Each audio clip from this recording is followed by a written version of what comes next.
శ్రీమాత్రే నమ. జయ గురు దత్తాత్రేయ నమ.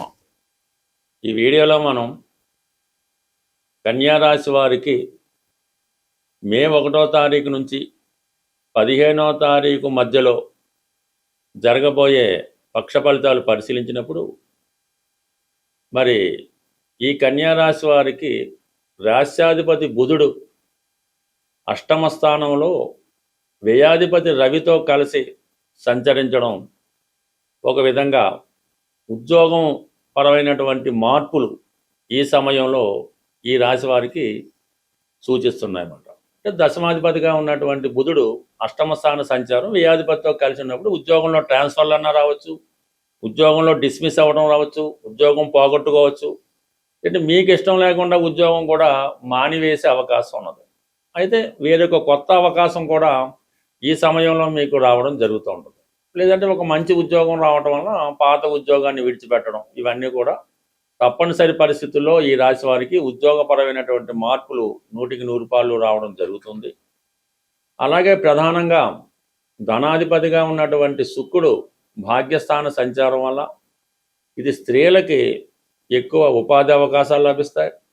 ఈ కుటుంబంలో ఉన్నటువంటి స్త్రీలు కానీ వ్యక్తిగతంగా మీరు స్త్రీ అయి ఉన్నా, మీరు దేని కొరకైతే ఎదురు చూస్తున్నారో, సంతానం కొరకు ఎదురు చూస్తున్నారా, లేదా వివాహం కొరకు ఎదురు చూస్తున్నారా, లేదంటే కొత్త ఉద్యోగం కొరకు ఎదురు చూస్తున్నారా, దానికి సంబంధించినటువంటి ఒక శుభ సమాచారం మీకు అందబోతుంది. అంటే ఒక శుభవార్త లాంటిది, కొద్ది రోజుల్లో మీకు పని జరుగుతుంది అన్న విషయాన్ని తెలుసుకుంటారు. అలాగే ఈ సమయంలో మీకు ఏదన్నా ఒక పుణ్యక్షేత్రాన్ని దర్శించడం కానీ, ఒక శుభకార్యంలో పాల్గొనడం కానీ జరిగే అవకాశం ఉంది. అలాగే ఎవరైతే సినిమా, టీవీ, మీడియా రంగంలో ఉన్నారో వాళ్ళకి కొన్ని కొత్త అవకాశాలు రావడం జరుగుతూ ఉంటుంది. వ్యక్తిగతంగా మీ యొక్క ఆదాయం కూడా కొంతవరకు పెరిగే అవకాశం ఉన్నది. సో ఇది మీకు ప్రస్తుతం ఈ శుక్రుడు భాగ్యస్థాన సంచారం వల్ల ఆర్థిక పరంగా ఉన్నటువంటి సమస్యలు, కుటుంబ పరంగా ఉన్నటువంటి సమస్యలు కొన్ని పరిష్కారం అయ్యే అవకాశం ఉన్నది. అయితే ప్రధానంగా ఇబ్బంది పెట్టే విషయం వల్ల కూడా ఈ మే నెల 11వ తారీఖు వరకు కూడా సప్తమ స్థానంలో సంచరిస్తున్నటువంటి శని, కుజుల కారణంగా చాలా వరకు ఎవరైతే కలిసి జాయింట్ వ్యాపారం చేస్తున్నారో వారు తీవ్రమైనటువంటి ఇబ్బందులు ఎదుర్కొని పూర్తిగా మీ యొక్క పార్ట్నర్షిప్ విడిపోయే అవకాశం ఉంటుంది. లేదంటే మీరు ఆ పార్ట్నర్షిప్ వ్యవహారం నుంచి బయటికి రావాల్సి ఉంటుంది. అలాగే వివాహ ప్రయత్నాలు చాలా వరకు దగ్గరకు వచ్చి మిస్ అవుతూ జరుగుతుంటుంది. ఆల్రెడీ వివాహమైన దంపతుల మధ్య తీవ్రమైనటువంటి విభేదాలు, విరోధాలు రావడం జరుగుతుంటుంది. ఏదన్నా పోలీస్ స్టేషన్లోనో, కోర్టులోనో సమస్యలు తేల్చుకునే విధంగా అది తీవ్ర రూపం దాల్చి ఒకరినొకరు దూషించే విధంగా ఈ సిచ్యువేషను అంత ఇబ్బందికరంగా ఉన్నది. ఏదైనా ఈ కన్యారాశి వారు వివాహ సంబంధించిన విషయాల్లో ఎటువంటి నిర్ణయం అయినా ఈ మే నెల 11వ తారీఖు దాకా వాయిదా వేసుకోవడం మంచిది.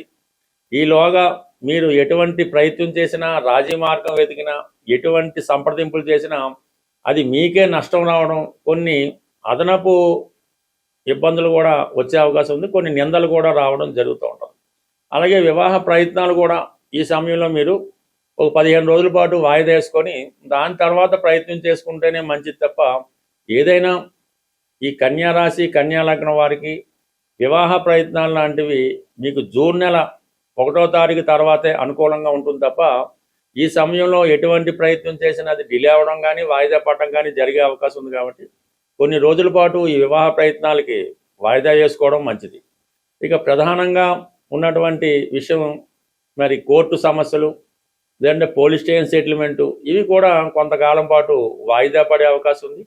అయితే 12వ స్థానంలో కేతుగ్రహ సంచారం వల్ల మీరు ఇతరుల సలహాలు వినటం వల్ల చాలా వరకు నష్టపోయే అవకాశం ఉంది. మీరు ఏదో ఒక రూట్లో మీ యొక్క ప్రయత్నాలు చేయడం జరుగుతుంటుంది. ఈలోగా ఎవరో వచ్చి ఈ విధంగా చేసుకోండి, ఇలా చేయండి అని చెప్పడం వల్ల అది మీరు నష్టపోయే అవకాశం ఉంది. అలాగే ఎవరో ఒకళ్ళు నమ్మడం వల్ల కూడా కొంత నష్టపోయే అవకాశం ఉంది. కాబట్టి సాధ్యమైనంత వరకు మీకు మీరే నిర్ణయం తీసుకోవాలి తప్ప ఇతరుల మాటలు వినడం వల్ల చాలా వరకు నష్టపోయే అవకాశం ఉంది. ప్రస్తుతం ఈ గోచార ఫలితాలు కేవలం మనం చంద్రుడు ఉన్న రాశిని బట్టి చెప్పడం జరుగుతూ ఉంటుంది. అయితే ఇవి కొన్ని సందర్భాల్లో మీకు సరిపోవచ్చు, సరిపోకపోవచ్చు. అయితే వ్యక్తిగత జాతకం అన్నది చాలా ఇంపార్టెంటు. అలాగే ప్రస్తుతం మీకు జరుగుతున్నటువంటి దశ, అంటే మీరు పుట్టిన జన్మ నక్షత్రం బట్టి ఒక దశ నడుస్తుంటుంది. ఎప్పుడూ కూడా ఈ జాతకంలో ఉన్నటువంటి, మీరు పుట్టినప్పుడు జన్మ జాతకంలో ఉన్నటువంటి గ్రహస్థితి, జరుగుతున్నటువంటి దశ, ఇవి ఇంపార్టెంట్గా మీకు ప్రభావాన్ని చూపిస్తూ ఉంటాయి. అయితే ఈ గోచారం అన్నది ఏంటంటే, మీ జాతకంలో ఉన్న మంచి ఫలితాన్ని కానీ శుభ ఫలితాన్ని కానీ ఈ గ్రహాలు ఆ టైంని కొంతవరకు ఇండికేట్ చేసి ఆ సంఘటన జరగడానికి ఉపయోగపడుతుంటాయి. అందువల్ల మీరు పూర్తిగా ఈ గోచారాన్ని బేస్ చేసుకుని మీరు పెద్దగా సంతోషపడక్కర్లేదు, అలాగే నిరాశపడక్కర్లేదు.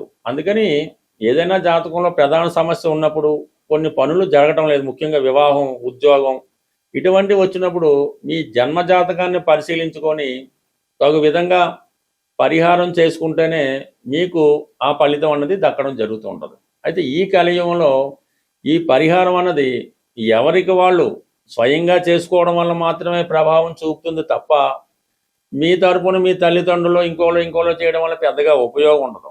అయితే ప్రధానంగా మీ జన్మ జాతకంలో అవ్వచ్చు, ప్రస్తుతం గోచారరీత్యా పాపగ్రహ ప్రభావం ఉంది, అంటే జన్మరాశిలో పాపగ్రహం లేదంటే పాపగ్రహ దృష్టి ఉన్నప్పుడు ఆ గ్రహానికి సంబంధించినటువంటి దానం, మీరు అంటే డొనేషను, అది గ్రహాన్ని బట్టి మీరు ఆ దానం చేయవలసి ఉంటుంది. లేదా గోవుకి ఏమైనా డొనేషన్ చేయడం కానీ, గోవుకి ఆహారం పెట్టడం వల్ల ఈ పాపగ్రహాలు మీకు అనుకూలంగా మారడం జరుగుతూ ఉంటుంది. అంటే పాపగ్రహాలు అంటే మనకి రాహు, కేతువు, కుజుడు, శని, ఇవి సాధారణంగా పాపగ్రహాలు కాబట్టి వాటికి ఎంతసేపు కూడా మీరు డొనేషన్స్ ద్వారా, సేవ చేయడం ద్వారా మీరు దాని నుంచి మంచి ఫలితం పొందొచ్చు.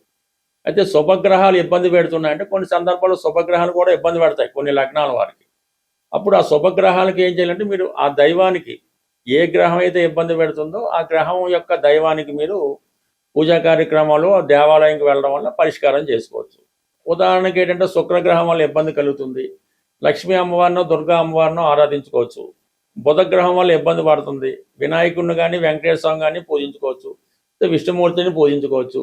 గురుగ్రహం వల్ల ఇబ్బంది కలుగుతుంది, దత్తాత్రేయుని పూజించుకోవచ్చు, శివుణ్ణి పూజించుకోవచ్చు, దక్షిణామూర్తిని ఆరాధించవచ్చు. ఈ విధంగా శుభగ్రహాలు మాత్రం దైవ దర్శనం, దైవారాధన, ఈ ఉపవాసాల వల్ల కంప్లీట్గా మీరు సాల్వ్ చేసుకోవచ్చు. ఈ పాపగ్రహాలకి ఏంటంటే, గోసేవ వల్ల, డొనేషన్ చేయడం వల్ల, మీ పెద్దవాళ్ళకి సేవ చేయడం వల్ల, శనిగ్రహం ఇబ్బంది పెడుతున్నాడు, మీ తాతగారికో లేదంటే మీ తండ్రి గారు వృద్ధులైంటే వారికో సేవ చేయడం వల్ల అది కంప్లీట్గా మీకు బ్రహ్మాండంగా పనిచేస్తుంటుంది. అలాగే చంద్రుడు ఇబ్బంది పడుతున్నాడు, మదర్కి సేవ చేయడం, అమ్మమ్మ గారికి సేవ చేయడం, స్త్రీలకు సేవ చేయడం, ఈ విధంగా సేవ చేయడం వల్ల కూడా ఈ పాపగ్రహాలు మీకు అనుకూలంగా మారడం జరుగుతూ ఉంటుంది. అంటే మీ కొరకు మీరు చేసుకుంటేనే ఈ ఫలితం దక్కుతుంది తప్ప, మీ కొరకు ఇది డబ్బు ఖర్చు పెట్టి ఎవరితో జపాలు చేయించాం, పూజలు చేయించాం, హోమాలు చేయించాం, మీరు ఎక్కడో అమెరికాలో ఉంటాడు, ఇక్కడ ఇండియాలో ఏదో ఏం చేస్తే మీకు ఏమొస్తుంది, మనీ వేస్ట్ తప్ప. దానివల్ల మీరు జ్యోతిష్ శాస్త్రాన్ని మొత్తం నిందించడం, జ్యోతిష్కులను విమర్శించడం, ఇవన్నీ పక్కన పెట్టి వ్యక్తిగతంగా చిన్న ప్రయత్నమైన కేవలం చీమలకి కొద్దిగా పంచదార వేయడం వల్ల కూడా అనేక రకాల ఇబ్బందుల నుంచి, ఆర్థిక ఇబ్బందుల నుంచి మీరు బయటపడే అవకాశం ఉంది. కాబట్టి ఖచ్చితంగా మీ జన్మజాతకాన్ని చూపించుకోండి, మీ పరిహారాన్ని మీరే చేసుకోండి. ఎవడికి ఆకలిస్తే వాడు భోజనం చేయాలి తప్ప, ఎవడు భోజనం చేస్తే మీ ఆకలి ఎట్టు తీరుతుంది ఈ కలియుగంలో. జై సాయిరాం.